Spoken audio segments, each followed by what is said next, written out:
Hello friends. आज हम बात करने जा रहे हैं एंशिएंट हिस्ट्री में कुछ इम्पॉर्टेंट टर्म्स होते हैं जिन्हें यूपीएससी अक्सर पूछती रहती है। यू मस्ट बी रिमेम्बरिंग, जैसे कि और सभा, नगरम। यूपीएससी ऐसे टर्म्स के बारे में कई बार पूछ चुकी है। इनफैक्ट 2019 के प्रीलिम्स में भी कुछ टर्म्स पूछे गए थे। तो हमने जो है एंशिएंट हिस्ट्री के लिए मैं ये वीडियो बना रहा हूँ। एक ऐसे ही मैं मेडिवल हिस्ट्री के लिए भी मैं लेकर के आऊँगा। तो कौन कौन से टर्म्स जैसे यूज़ करे जाते हैं वो हम देखते हैं। तो मैंने यहाँ पे आपकी सुविधा के लिए मैंने यहाँ पर ये भी लिख दिया कौन से चैप्टर्स में ये टर्म्स दिए हुए हैं, ताकि आप अगर इनकी डिटेल इंटरप्रिटेशन जानना चाहेंगे तो एंशिएंट इंडिया की जो एनसीईआरटी है उससे लिए गए हैं ये।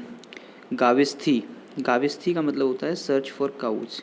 ठीक है, तो गाविस्थी आप गाय से देखिए याद कर सकते हैं कि गाय से रिलेटेड, सर्च फॉर काउज।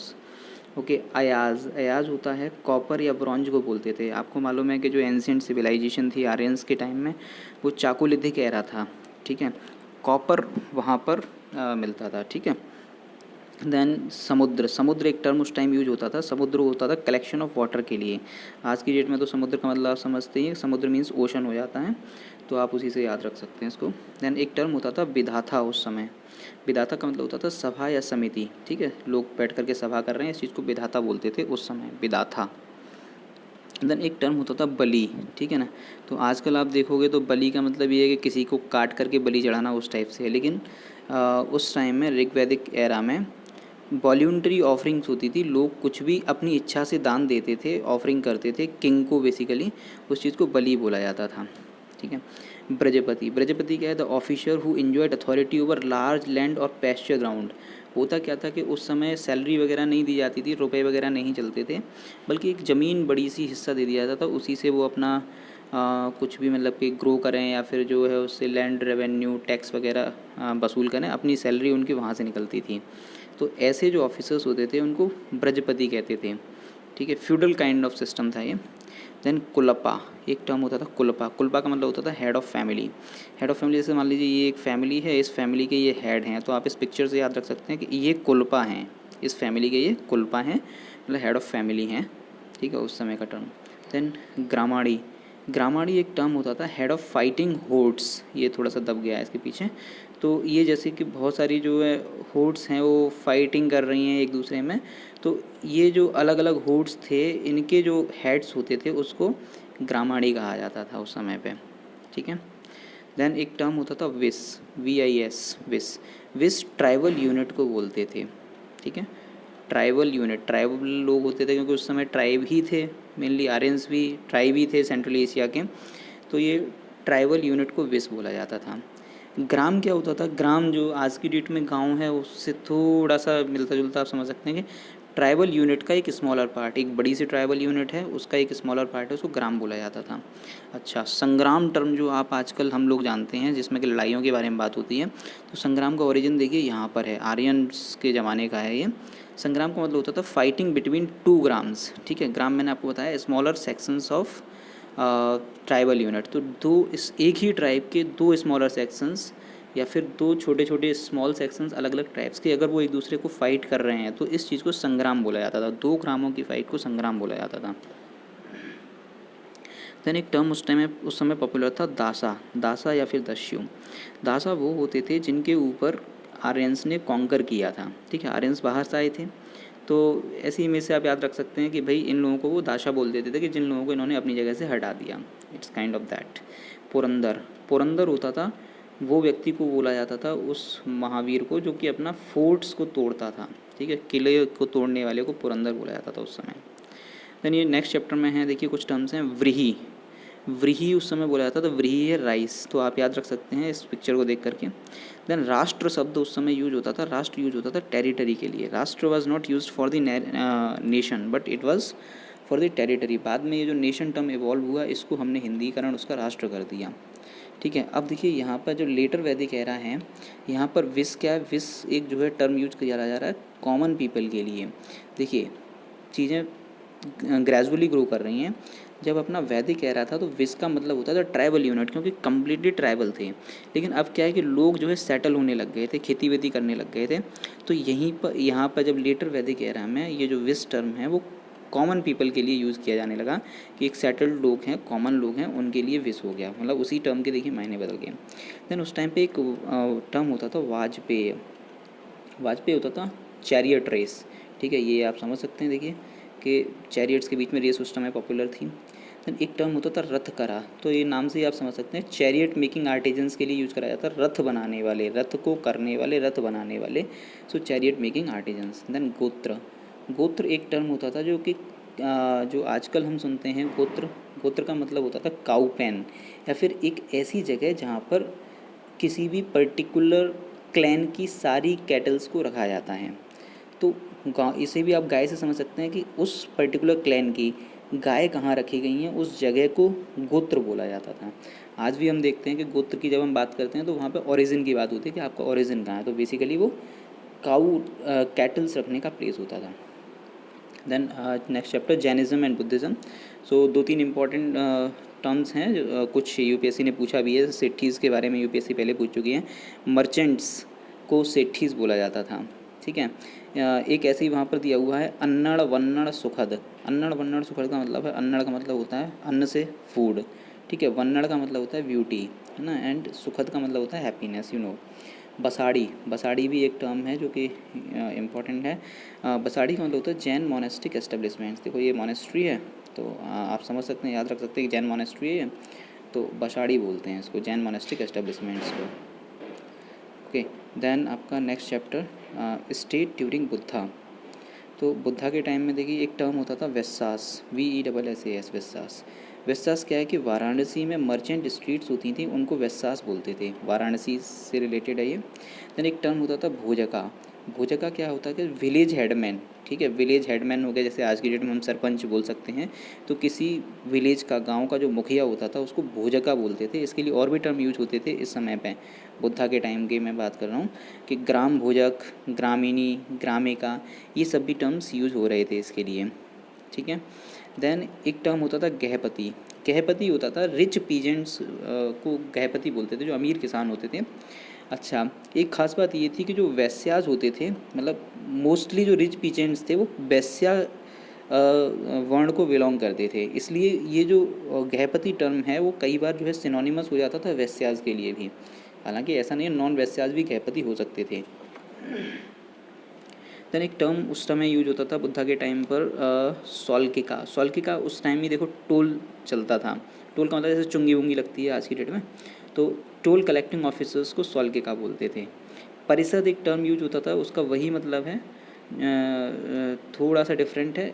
एक बॉडी है जो कि एक्सक्लूसिवली ब्राह्मणों से बनी हुई है, एक कलेक्टिव बॉडी है जो कि जिसमें ब्राह्मण होंगे केवल, वो परिषद होता था। उस समय इसका मीनिंग ये होता था।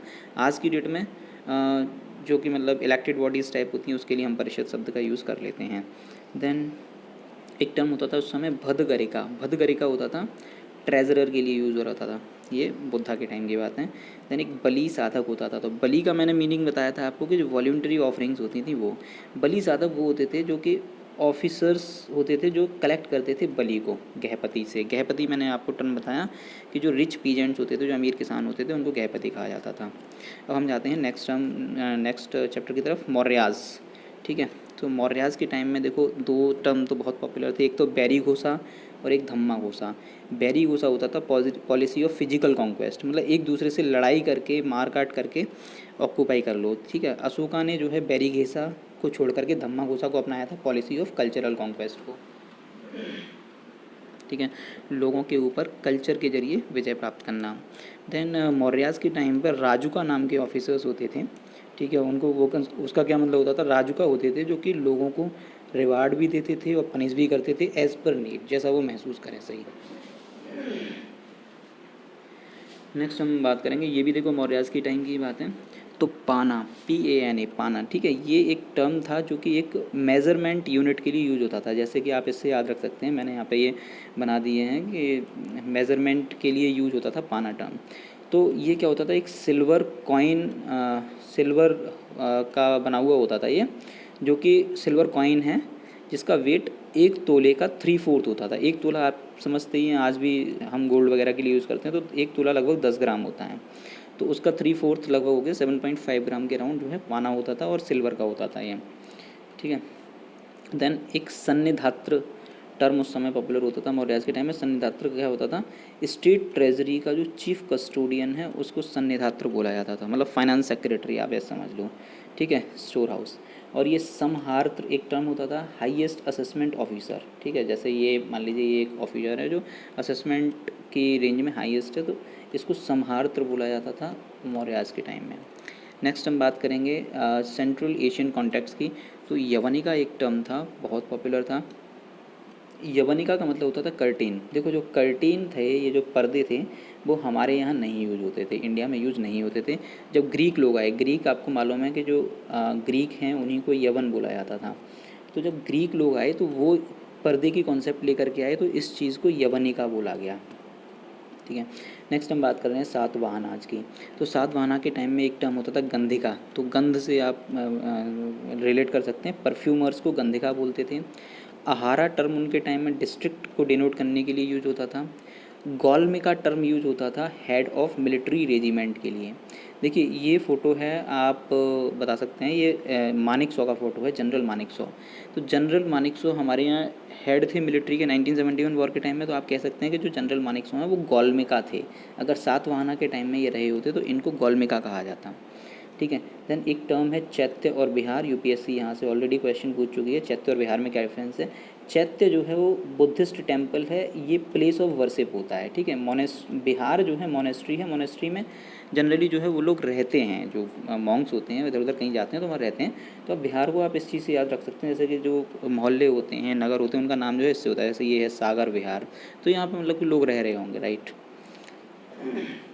देन आपका नेक्स्ट है साउथ के कुछ टर्म्स हैं चैप्टर 18 में। जैसे कि वेल्ला लाज एक टर्म है, वो रिच पीजेंट्स के लिए यूज होता था। जैसे हमारे यहाँ गृहपति नॉर्थ में, साउथ में होते थे वेल्ला लाज। देन अरासर, अरासर एक टर्म है जो कि रूलिंग क्लास के लिए यूज होता था। जैसे ये आप समझ सकते हैं, देखो किंग एंड क्वीन है तो इनके लिए अरासर, ये अरासर बोला जाएगा इन्हें, मतलब कि अपने रूलिंग क्लास। देन कड़ई सियार, कड़ई सियार एक टर्म होता था जो कि आपका लोएस्ट क्लास के लिए यूज होता था, ठीक है। मतलब कि वर्ण सिस्टम में हम देखेंगे तो शूद्र के लिए आपका कड़ई सियार टर्म हो गया साउथ में। देन वीरकाल, वीरकाल जो है क्या है, हीरो स्टोन्स होते थे जिनको कि हीरोज़ को ऑनर करने के लिए रेज़ किया जाता था। ये अभी भी मिल जाते हैं साउथ में कई जगह पे, मतलब कि किसी की हीरोशिप को देखो, ऐसे ऐसे स्टोन्स मिलेंगे जिसमें उसका फ़ोटो होगा, कुछ उसके बारे में लिखा होगा, और वो जगह जगह गाँव में जगह जगह पे गड़े हुए मिलेंगे ये स्टोन्स, ठीक है। इनको वीरकाल कहा जाता है। देन पेरियार्स, पेरियार्स क्या है, एग्रीकल्चरल लेबरर्स को पेरियार्स बोलते हैं, ठीक है। ये आप इस फोटो से याद रख सकते हैं, ये सब पेरियार्स हैं, एग्रीकल्चरल लेबरर्स। देन नेक्स्ट है post Mauryas. Post Maurya period में क्या हुआ कि देखो एक टर्म यूज होता था शतका। शतका क्या है कि एक स्पेशल तरीके का कपड़ा था जो कि मथुरा में मैन्युफैक्चर होता था, उसको शतका बोलते थे, ठीक है। फिर एक टर्म जो है पोस्ट मॉडर्न एरा में यूज हो रहा था श्रेणी। श्रेणी होता था, यूपीएससी इसको पूछ चुकी है श्रेणी को, कि गिल्ड ऑफ आर्टिजन्स होते थे, ठीक है। आर्टिजन्स के जो हैं गिल्ड, मतलब आर्टिजन्स, आप मान लीजिए कि आर्टिजन्स की समिति परिषद टाइप की कुछ चीज़ हो गई।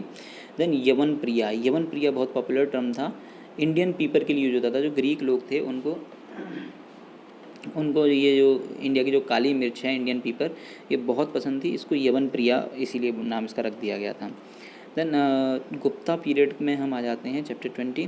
तो गुप्ता पीरियड में विस्ती, विस्ती एक पॉपुलर टर्म था जिसका मतलब होता था फोर्स्ड लेबर। ये अभी अभी 2019 में ये देखिए यूपीएससी ने ये पूछा था, ठीक है, 2019 के प्रीलिम्स में विस्ती, ठीक है। देन दीनार, दीनार जो है वो गोल्ड कॉइन को बोला जाता था गुप्ता पीरियड में। देन एक टर्म होता था स्त्री धन। स्त्री धन में क्या है कि presents received by bride from parents and in laws. ये चीज़ आप याद रखना है कि पेरेंट्स ने जो गिफ्ट दिया वो तो स्त्री धन है ही, लेकिन जो इन लॉज भी देते हैं शादी के टाइम में वो भी स्त्री धन होता था, मतलब गुप्ता पीरियड में काउंट किया जाता था। आज की डेट में भी लगभग सेम ही मीनिंग है उसका, ठीक है। भुक्ति, भुक्ति का मतलब होता था इन्जॉयमेंट। भक्ति उस समय का पॉपुलर टर्म था गुप्ता पीरियड का। देन आपका दंड, दंड का मतलब होता था पनिशमेंट, ये भी उस समय का पॉपुलर टर्म था। देन देखो गुप्ता एम्पायर की अगर मैं बात करूँ तो उनका जो एम्पायर था वो देखो कैसे था, उसमें जो सबसे ऊपर जो प्रोविंस होती थी उसको भुक्ति बोला जाता था, ठीक है। ये टर्म भी है और देखो ये टर्म भी है, ठीक है। यहाँ पर भुक्ति होता था। देन ये देखो विषय, उसके नीचे होता था विषय, ठीक है। विषय के नीचे होता था विधि और विधि के नीचे होता था विलेज, ठीक है। भुक्ति को रूल करने के लिए होते थे उपरिका, विषय के नीचे होते थे विषयपति, ठीक है। ओके, एंड वीथी और विलेज का कुछ उसमें स्पेसिफिक नहीं दिया हुआ है, so we will leave it. अब आ जाते हैं हम आगे, चैप्टर 23 हर्षा। हर्षा क्या है, देखो स्कंधावर्स, स्कंधावर एक टर्म यूज होता था मिलिट्री कैंप्स के लिए। आप देखिए ये मिलिट्री कैंप बनी हुई है, तो इसके लिए जो है स्कंधावार टर्म यूज होता था। देन न्यू स्टेट्स के बारे में हम बात करेंगे तो देखो पल्लव एक टर्म था, पल्लवाज आए थे, आपको मालूम है पल्लवा का मतलब होता था क्रीपर। एक दूसरे सेंस में इसका मतलब जो है रॉबर भी होता था, हालांकि ये दोनों चीज़ें अलग अलग हैं, लेकिन ये टर्म्स यूज होते थे पल्लव के लिए, ये मीनिंग्स। देन उर, उर सभा और नगरम, यूपीएससी ये क्वेश्चन पूछ चुकी है। उर ordinary villages inhabited by peasants who perhaps had common land holdings, मतलब जिनकी कोऑपरेटिव टाइप का सिस्टम था कि भाई इनकी लैंड होल्डिंग्स कॉमन है, इसके इस एक पर्टिकुलर लैंड के टुकड़े के 10 मालिक हैं, ठीक है, और वो सब एक जगह रह रहे हैं, और जिस गांव में रह रहे हैं उसको उर बोला जाता है। Ordinary villages inhabited by peasants, ठीक है। सभा क्या होते थे, सभा ब्रह्मदेय विलेजेस होते थे या फिर अग्रहरा विलेजेस। ब्रह्मदेय विलेजेस क्या होते थे, जो ब्राह्मणों को दान में दे दिए जाते थे, ठीक है। तो उसमें क्या होता था कि जो ब्राह्मण अपनी आजीविका उन गाँवों से चलाते थे, वो टैक्स ले सकते थे, क्रॉप का कुछ पार्ट ले सकते थे उन लोगों से। किंग जो है वहाँ उन गाँवों से जाकर कोई भी वसूली नहीं करता था, ठीक है, तो उनको ब्रह्मदेव विलेजेस बोलते थे और इनको सभा बोला जाता था। यूपीएससी इस क्वेश्चन को पूछ चुकी है, माइंड इट। देन नगरम, नगरम क्या है, नगरम होते थे ट्रेडर्स के डोमिनेटेड विलेजेस होते थे जिनमें ट्रेडर्स रहते थे मोस्टली। आज की डेट में आप वैसे ही समझ सकते हैं कि मतलब नगर मतलब कि शहर, शहर मतलब कि आपका जहाँ पर मोस्टली ट्रेडिंग ही होती है, एग्रीकल्चरल एक्टिविटीज़ कम होती हैं, तो उस चीज़ से आप आज से रिलेट कर सकते हैं। नगरम का मतलब ट्रेडर्स से डोमिनेटेड विलेजेस होते थे। देन साइंस का एक चैप्टर है, उसमें देखो वुड जो है इंडियन स्टील के लिए एक टर्म यूज़ किया जाता था। ये देखिए मेहरौली में अपना जो कुतुब मीनार है उसके पास में ये एक आयरन पिलर है, ये 1500 साल से भी ज़्यादा पुराना है। अगर आप इसको विज़िट करेंगे तो आपको पता चलेगा कि इस पर बिल्कुल भी रस्ट नहीं है, थोड़ी सी भी जंग नहीं लगी है कहीं भी। तो ये इंडियन स्टील है, ये इंडियन साइंस की जो एडवांसमेंट है उसका एक जीता जागता एग्जाम्पल है। देन द्वार पंडित एक टर्म यूज होता था गेट पर स्कॉलर के लिए। वो आपने सुना होगा कि नालंदा में जो है जो वॉचमैन होता था वो भी बहुत ख़तरनाक होता था, बहुत ज़्यादा नॉलेज रखता था वो, और जो हुएनशांग हैं वो गए थे वहाँ पर, तो उनसे सवाल पूछे थे और बिना सवालों के अंदर नहीं जाने देता था। So this is all in the ancient history.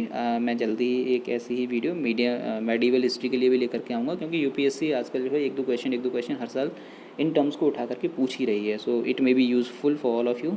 Thank you very much for watching this video. अगर आपको अच्छा लगा हो तो प्लीज़ हमारा चैनल लाइक कीजिए, सब्सक्राइब कीजिए। Thank you very much.